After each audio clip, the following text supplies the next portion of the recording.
చేస్తున్నారు? అందరూ బాగున్నారమ్మా. కోతలు కొయ్యలేదేంటి? ఊళ్ళో కూల్ రేట్ల కోసం గొడవ నడుస్తూనే ఉందమ్మా. అడిగినంత ఇవ్వాల్సిందేనని కూలీలు, నచ్చినంత ఇస్తామని రైతులు. ఎవరు రేటు తేగట్లేదమ్మా. ఈ ఇష్యూలో అన్నలు ఇన్వాల్వ్ అయ్యారా?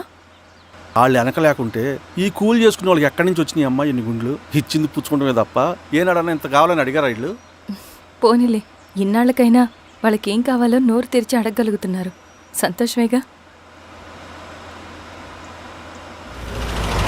తీసుకుని మీదటైనా జాగ్రత్తగా ఉంటుంది.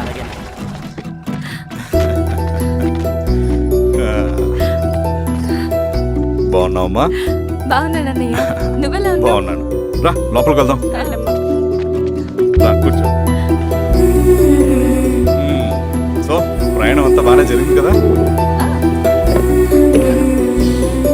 నీ ఫేవరెట్ నెత్తిపూరి. రా వడ్డిస్తారా? ప్లేట్ తిప్పు. నాకొద్దన్నయ్య, నాకు మంచి కాఫీ తాగాలని ఉంది. అమ్మో, నీకు నచ్చినట్టు కాఫీ చేయాలంటే ఆ దేవుడి దిగి రావాలి తల్లి. ఏంటో అన్నయ్య, మంచి కాఫీ తాగకపోతే ఇక ఆ రోజంతా అదోలా ఉంటుంది నాకు. రేయ్ సామే, అయ్యా అర్థమైంది. శిరీష్ అమ్మకి మంచి కాఫీ కావాలి, అంతేగా నేను వెళ్ళి పట్టుకొచ్చేస్తా. ఎక్కడికి స్వామి? మన ఊళ్ళో మెగాస్టార్ హోటల్ ఉందమ్మా, అందులో కాఫీ చాలా బాగుంటుంది. నేను వెళ్ళి పట్టుకొచ్చేస్తా. స్వామి, అమ్మా కాఫీ అంటే అక్కడికి వెళ్ళి వేడి వేడిగా తాగాలి. నేను వస్తాను పద. అవునమ్మా, అక్కడ నేను కూడా తాగాను, చాలా బాగుంటుంది. వెళ్ళు. థ్యాంక్ యూ అన్నయ్య. ఆడుతూ పాడుతూ పని చేస్తాం. కాఫీ బాగుంది. ఎవరు చేశారు? మా రవణ పెట్టాడమ్మా. రవి? ఎవరు రమ్మను? రవణ మేడం పిలుస్తున్నారు.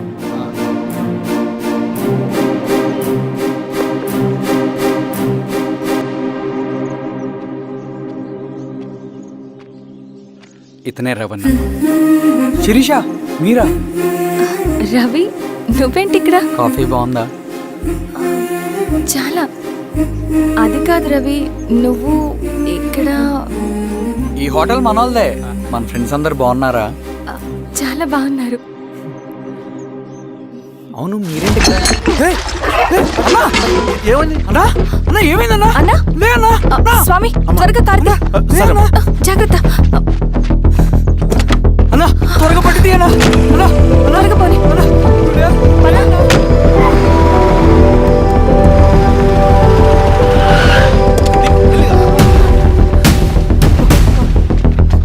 Doctor doctor, doctor! ఏమైంది? డాక్టర్ త్వరగా చూడండి డాక్టర్. లోపల తీసుకురండి.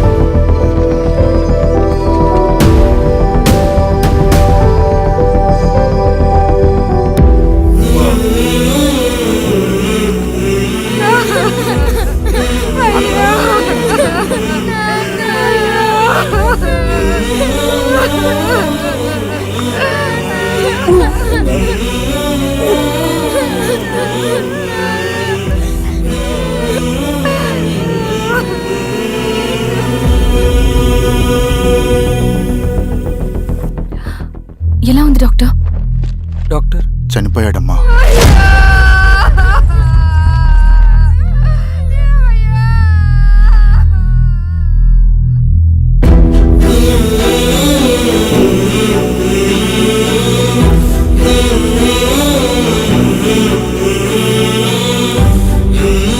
ఆ పేపర్స్ ఏంటి రవి? అతని భూమికి సంబంధించిన పేపర్స్. ఒక సంవత్సరం నుంచి ఈ పేపర్స్ పట్టుకుని ప్రతిరోజు ఎంఆర్ ఆఫీస్ చుట్టూ తిరిగేవాడు. భూమిని తాకట్టు పెట్టి అప్పు తీసుకున్న పాపానికి టైంకి వడ్డీ కట్టలేదని అప్పిచ్చిన ఆ దొర ఎంఆర్ఓ ఆఫీస్లో లంచం ఇచ్చి భూమిని తన పేరు మీద రాయించుకున్నాడు. ఈ ఎంఆర్ఓ ఆఫీస్లో ఎవరు నిజాయితీగా పనిచేయట్లేదండి. చెట్టు కట్టి నరకాలు ఒక్కొక్కడిని. నరికేయడమేంటి రవి? నువ్వు కాగితం మీద ఒక బొమ్మ గీస్తావు, ఒక చోట సరిగ్గా రాదు, ఏం చేస్తావు?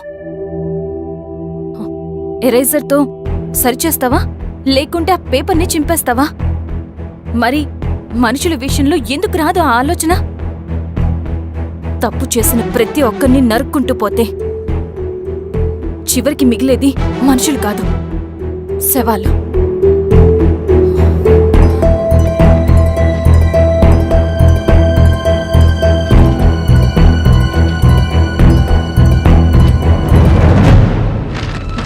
పద రవి. రా.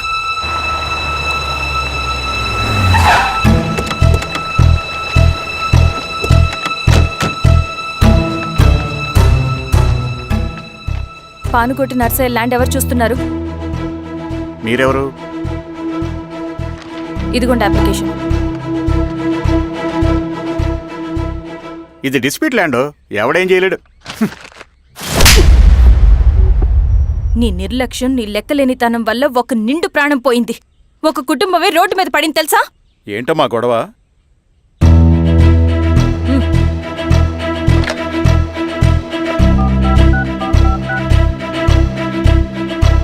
Hello sir.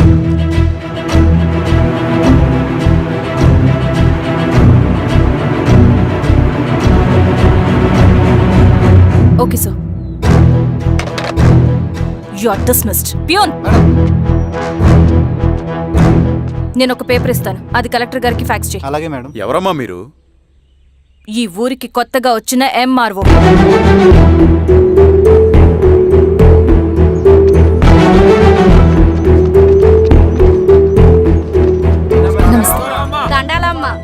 మీ పరిస్థితులు నాకు తెలుసు. పని చేస్తేనే మీకు పూట గడుస్తుంది. పనులు మానుకుని మీరు ఈ ఆఫీస్ చుట్టూ తిరగాల్సిన అవసరం లేదు. మరి ఎట్టాగమ్మా? నేనే మీ ఊరొస్తాను. ఆ రోజు అరగంట వీలు చూసుకుంటే చాలు, మీ పని పూర్తయిపోతుంది. దండాలమ్మా.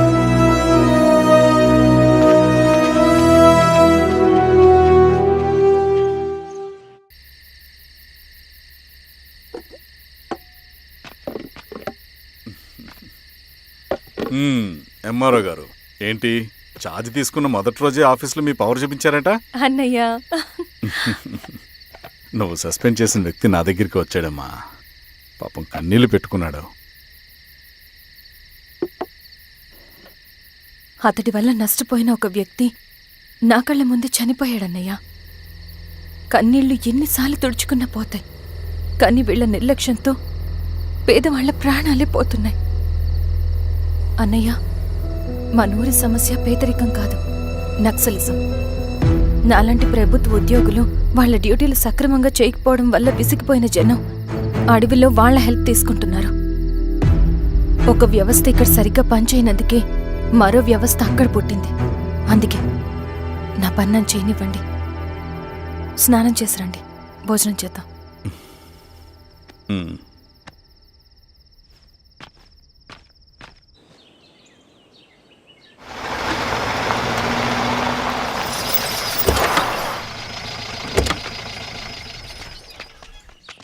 నమస్కారం అమ్మా.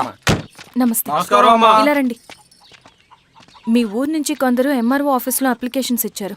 తను వాళ్ళ పేర్లు చెప్తారు, వాళ్ళని పిలవండి. అలాగే మేడం. వెళ్ళండి. Madam, coffee. నువ్వెప్పుడు వచ్చావు రవి? మీరు గంటకోసారి కాఫీ కావాలంటారు కదా, మాటి మాటికి వెళ్ళి రావడం ఎందుకని వచ్చేసా.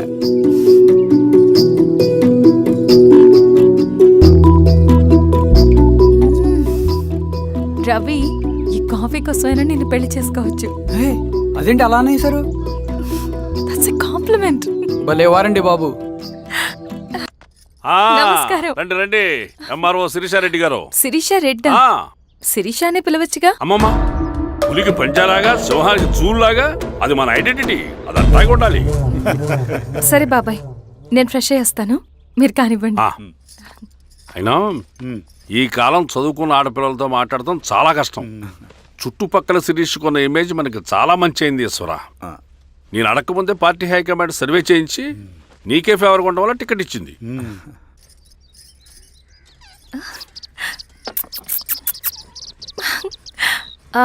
అనేవాళ్ళు ఎక్కడ? బయటికి వెళ్ళారమ్మా. ఓ, బయటికి వెళ్ళారా? రవిని పిలు. అలాగే. మేడం. రవి రా రా, కూర్చో. పర్లేదు మేడం. మేడం ఏంటి, శిరీషానే పిలవచ్చుగా. అది కాదండి, ఎవరైనా చూస్తే. కూర్చోవయ్యా. ఇది ఆఫీస్ కాదు రవి, మా ఇల్లు. వడ్డించు. సరే అమ్మా. రవి, అడవిలో నక్సల్స్ ఎక్కడుంటారో తెలుసా నీకు? ఏంటి శిరీష? అడవిలో నక్సల్స్ ఎక్కడుంటారో తెలుసా నీకు? ఎందుకు శిరీష గారు? తెలుసా తెలీదా? నాకెలా తెలుస్తుందండి? చూచాయిగా ఆయన తెలీదా? సరే, ఎక్కడుంటారో నాకు ఐడియా ఉంది. సాయంత్రం ఇద్దరం కలిసి వెళ్దాం. అది కాదండి. నువ్వు వస్తున్నావు అంతే. తిను. ఇది ఎక్కడ కూడా రా బాబు. సడన్గా నక్సల్స్ అంటుంది, అడుగుంటుంది. కొంప తీసి నా మీద ఏమైనా అనుమానం వచ్చిందా ఏంటి? రవి, ఇక్కడే ఆపొకసారి. ఎందుకు ఇప్పుడు ఈ టైంలో అడ్వెంచర్లు? ఇప్పుడు జరగరాంది ఏమైనా జరిగితే రేపు మీ అన్నయ్యకి తెలిస్తే బాగోదు. రవి, చుట్టూ చూడు. పైన వెన్నెల, పక్కనే అడవి. అబ్బో, ఎంత బ్యూటిఫుల్ గా ఉందో. అవునా? అవునా ఏంటి? అసలు ఎప్పుడు చూసినా ఎందుకలా డల్ గా ఉంటున్నావు? కాలేజీలో ఇలా ఉండేవాడివి కాదు కదా, ఏమైంది? అది ఒక్క నిమిషం. హలో మేడం, పేషెంట్కి అర్జెంటుగా ఏ పాజిటివ్ బ్లడ్ కావాలి మేడం. రవి, ఆ? అర్జెంటుగా హాస్పిటల్కి పోని. ఏమైంది? పోనీ. రండి మేడం, ప్లీజ్ రండి. పోలీసులకి నక్సల్స్కి కాల్పులు జరిగాయి. ఆ కాల్పుల్లో గూడెం కుర్రాడు ప్రాణాపాయ స్థితిలో ఉన్నాడు. తన బ్లడ్ మీ బ్లడ్ సేమ్. ఆ బ్లడ్ గ్రూప్ మా హాస్పిటల్లో లేదు. అందుకే మీకు కాల్ చేశాను. ఓ అవునా? అవును మేడం. పదండి డాక్టర్. Thank you madam.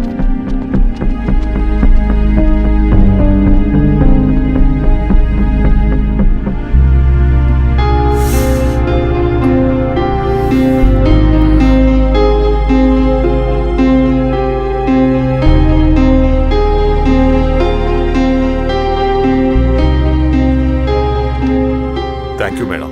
పర్లేదు డాక్టర్. ఇప్పుడు అతనికి ఎలా ఉంది? తను స్పృహలో లేడు మేడం.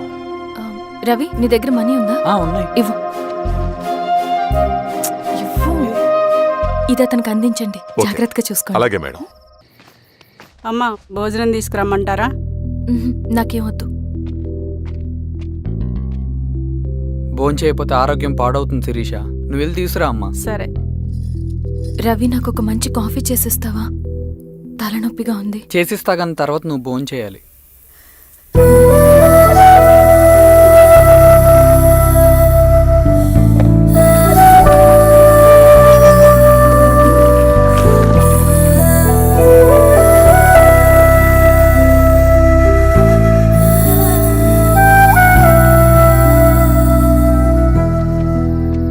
మీరేంటిలా?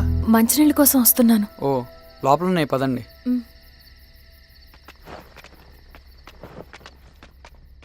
ఇదిగోండి మంచినీళ్ళు.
సార్ ఏమైంది సార్? సార్ ఏమైంది sir? Sir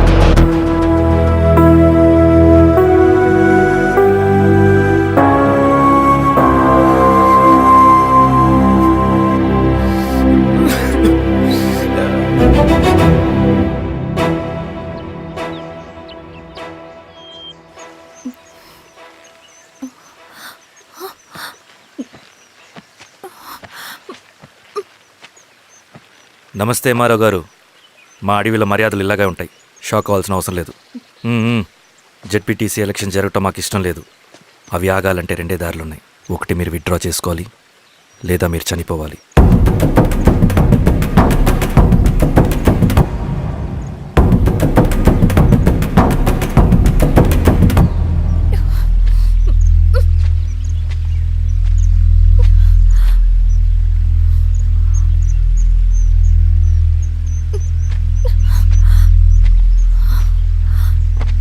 central committee meeting ఉందని కబురు వచ్చింది. మేము వచ్చేలోపు ఎలక్షన్స్ ఆగిపోయే న్యూస్ రావాలి.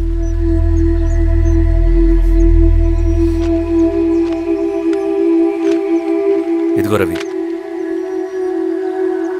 లాల్ సలాం కామ్రేడ్.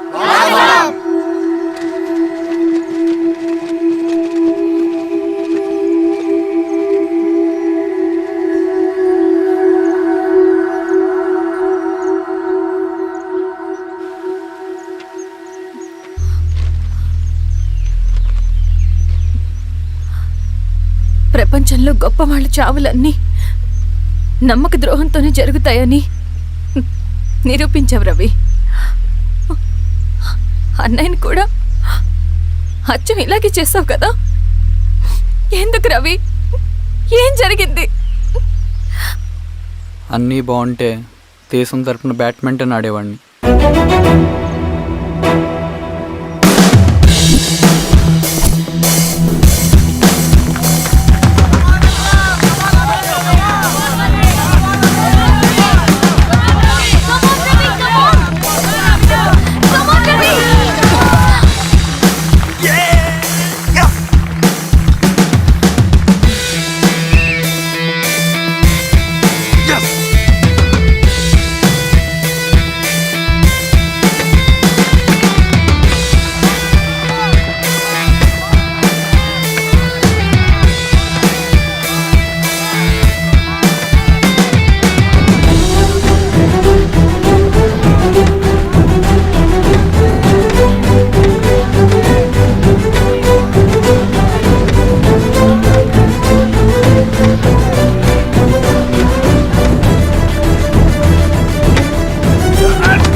అరే అభి, లేవరా, లే.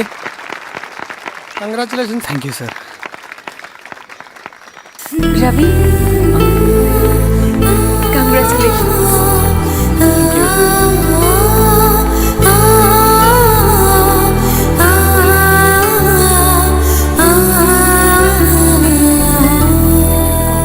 సార్, గంగినేని వెంకటేశ్వరరావు గారి ఎర్రజెండా పుస్తకం ఎక్కడుంది? రవి దగ్గర ఉందమ్మా.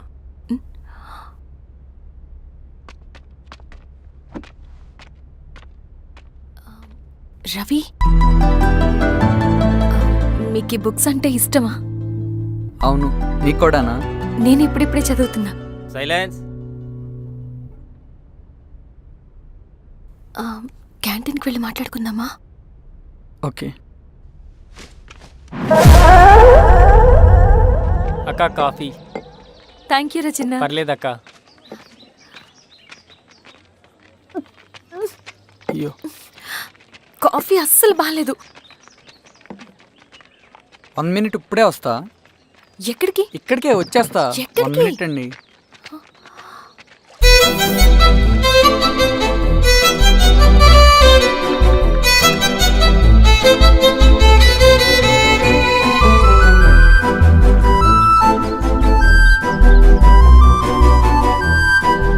ఒకసారి ఈ కాఫీ టేస్ట్ చేయండి.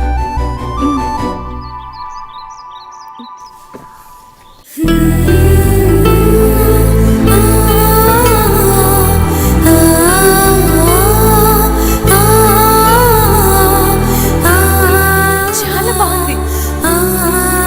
థ్యాంక్ యూ అండి.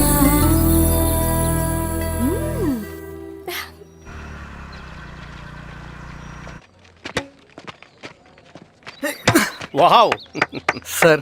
ఇట్రా Ravi. Congratulations Ravi. Sir, state badminton training కి సెలెక్ట్ అయ్యావు నువ్వు. Sir thank you sir. Career నువ్వేమో ఇక్కడ కూర్చొని ఆడుకుంటున్నావు, వాడేమో స్టేట్ లెవెల్ ట్రైనింగ్ సెలెక్ట్ అయ్యాడ్రా.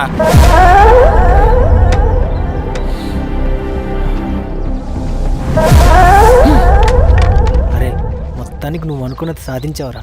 రే ఎప్పుడు మనం ఎంచుకున్న మార్గమే మన జీవితాన్ని మారుస్తుందిరా. Hi Ravi. All the best Ravi. నీకోసమే తీసుకో. Thank you. Bye.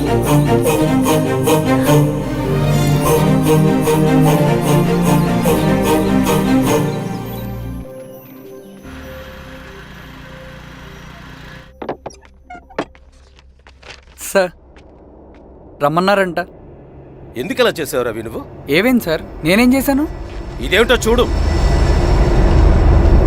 Question paper sir. అవును, రేపు జరగబోయే టర్మ్ ఎగ్జామ్ పేపర్.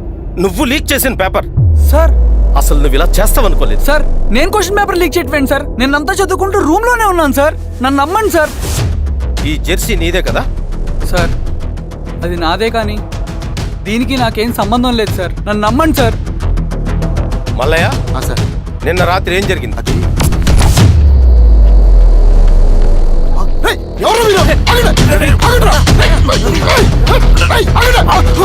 సార్ అతను అబద్ధం చెప్తున్నాడు సార్. నాకేం తెలియదు సార్. నేను దొంగతనం చేయలేదు సార్. నన్ను నమ్మండి. ఐఎమ్ వెరీ సారీ రవి, నేనేం చేయలేను. తప్పు నువ్వే చేసావని అన్ని నీ వైపే ఉన్నాయి. నిన్ను రెస్టికేట్ చేయడం తప్ప నాకు వేరే ఆప్షన్ లేదు. సార్ అంత పని చేయమాకండి సార్. నా లైఫ్ పోతుంది సార్. ఇండియా తరపున బ్యాడ్మింటన్ ఆడాలన్నది నా డ్రీమ్ సార్. నన్ను నమ్మండి సార్. సార్ సార్ సార్ నాకేం తెలియదు సార్. నన్ను నమ్మండి సార్. సార్ నాకేం తెలియదు సార్. నిజంగా నాకేం తెలియదు సార్. సార్ నన్ను నమ్మండి సార్. సార్ నేనేం తప్పు చేయలేదు సార్. నాకేం సంబంధం లేదు సార్. నన్ను వదిలేయండి సార్. సార్ నన్ను వదిలేయండి సార్. కాలేజ్ తరఫున స్టేట్కి వెళ్ళి ఆడదాం అనుకున్నాను. నా కొడుకు తాళం అక్కడే ఉంది కదా.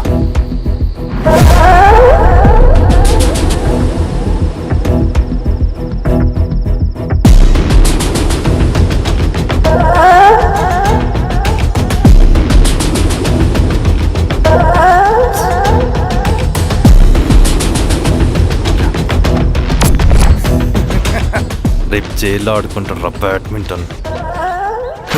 సార్ నన్ను ఎందుకు తీసుకొచ్చారు సార్? నాకేం తెలియదు సార్. పేపర్ లీక్ చేసింది. నేను చేయలేదు సార్. నిజంగా నేను చేయలేదు సార్. సార్ నిజం సార్. సార్ రేయ్, నీ తరపున ఎవరు లేరా? వచ్చి ఫోన్ చేసుకో త్వరగా.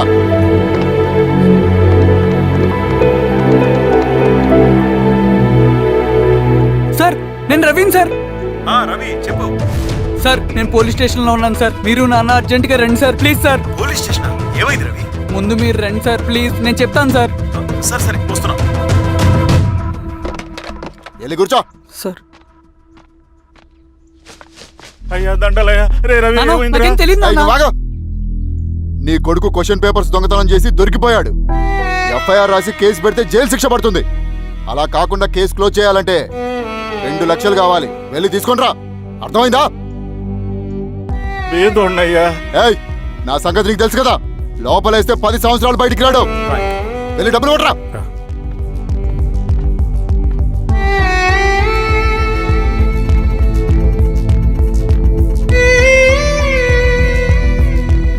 దండలయ్యా. ఇదిగోనయ్యా 2 లక్షలు.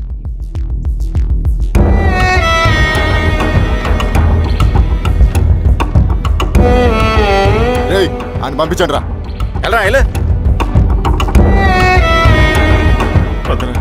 నిజంగా దీనికి నాకేం సంబంధం లేదు నాన్న. త్వరగా ఉండండి రా. బంగారం లాంటి భూమిది. అరే ఏంకన్నా పటేల్ మీ పొలం దున్నేస్తున్నాడు. పట్టేలు మా పొలం దొరికి పెట్టరా? పదయ్యా. రవి, పద.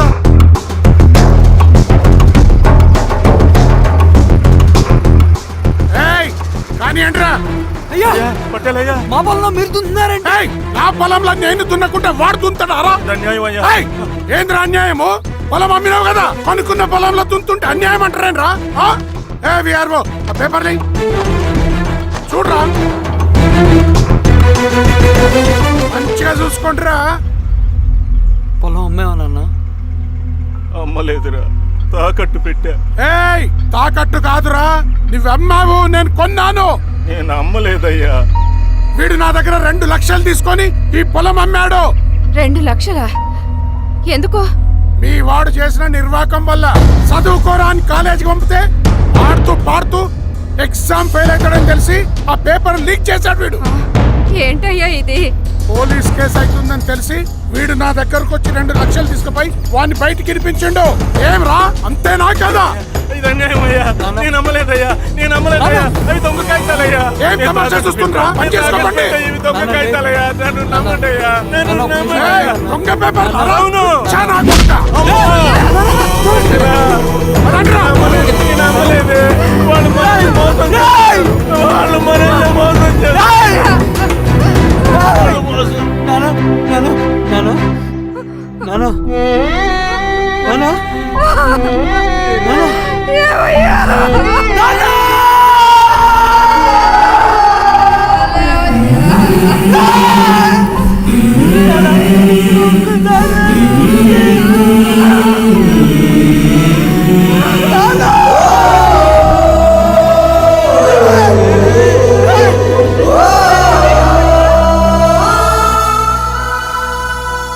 నాన్న చనిపోయిన తర్వాత మా భూమి కోసం వెళ్ళి పై అధికారులను కలిశాను, కానీ వాళ్ళు కూడా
ఈ వార్త అన్ని పేపర్లో రావాలి.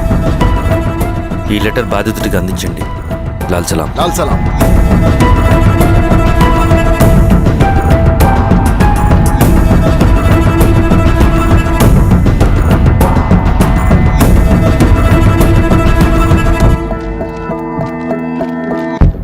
ఈ పీడిత భూస్వాముల నుండి విముక్తి కోసం విప్లవ పోరాటం చేయాలి. పేద ప్రజలను సమసమాజం వైపు నడిపించాలి. దళం నిన్ను ఆహ్వానిస్తుంది. రా, జనం కోసం పోరాటం చేద్దాం. లాల్ సలాం.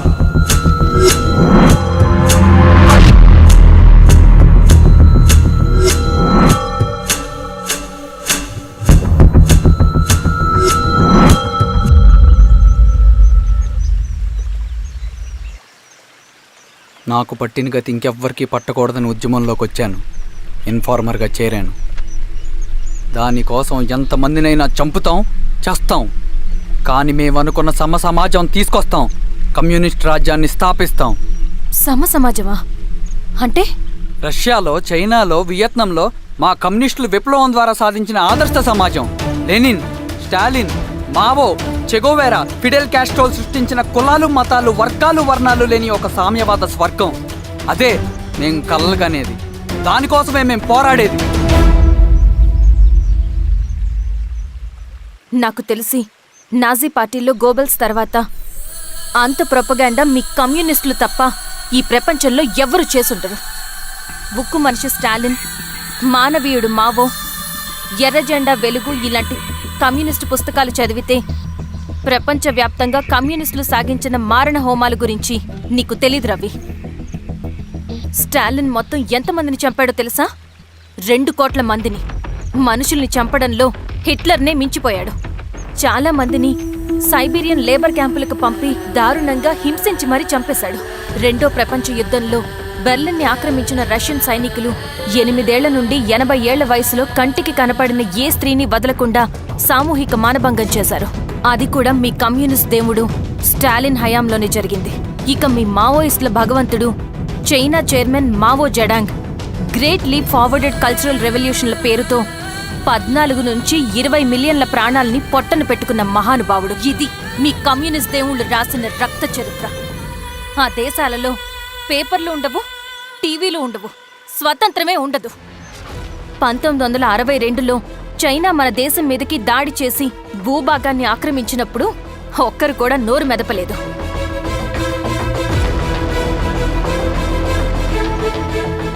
కమ్యూనిస్టుల మానసపుత్రులైన మీ నక్సలైట్లు ఏమైనా తక్కువ తిన్నారా?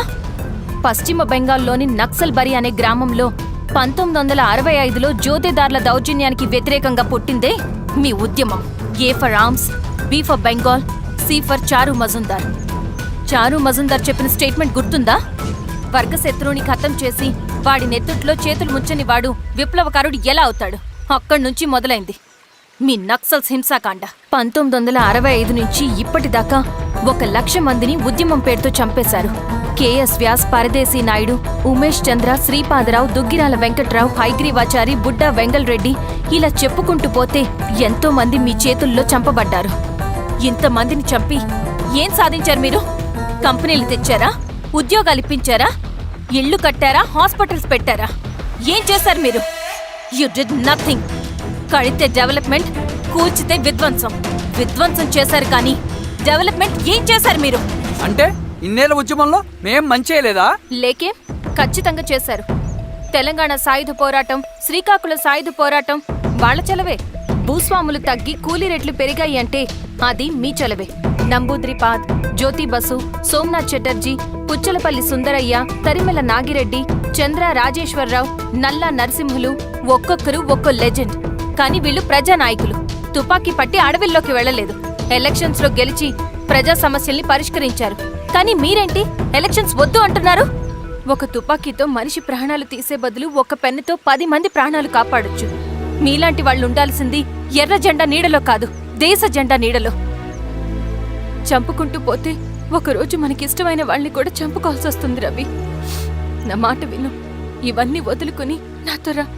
ఈ అడవి బయట నీకు గొప్ప ఫ్యూచర్ ఉంది.